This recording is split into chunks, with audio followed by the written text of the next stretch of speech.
વડોદરા શહેર ગોરવા પોલીસે ચોરીની ફરિયાદ નોંધાઈ હતી, જેમાં ચોરીનો સામાન જાણી જોઈને વેચાણ કરવામાં આવેલ હતો, જેમાં જ્વેલર્સની સંડોવણી હોવાની બહાર આવી છે। પોલીસે 4 આરોપીની ધરપકડ કરી છે।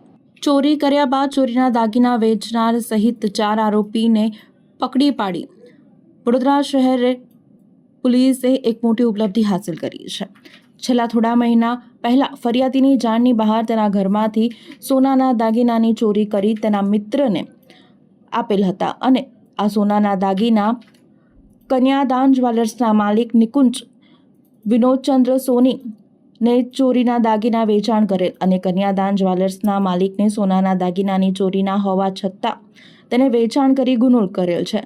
જે ગુનાના આરોપીએ તેને પકડી પાડી કાયદેસરની કાર્યવાહી વડોદરા શહેર ગોરવા પોલીસે હાથ ધરી છે। પોલીસ સ્ટેશનના લો એન્ડ ઓર્ડર ટીમની સૂચના આપેલ, જેના આધારે લો એન્ડ ઓર્ડરના પોલીસ અધિકારીઓએ ફરિયાદીના જે નામો આપેલ છે તેના આધારે તપાસ કરી અને તપાસમાં સંડોવાયેલા તમામ આરોપીઓને ઝડપી પાડી રોકડ રૂપિયા સહિત સોના ચાંદીના જે દાગીના હતા તેને રિકવર કરી કાયદેસરની કાર્યવાહી કરવામાં આવેલ છે।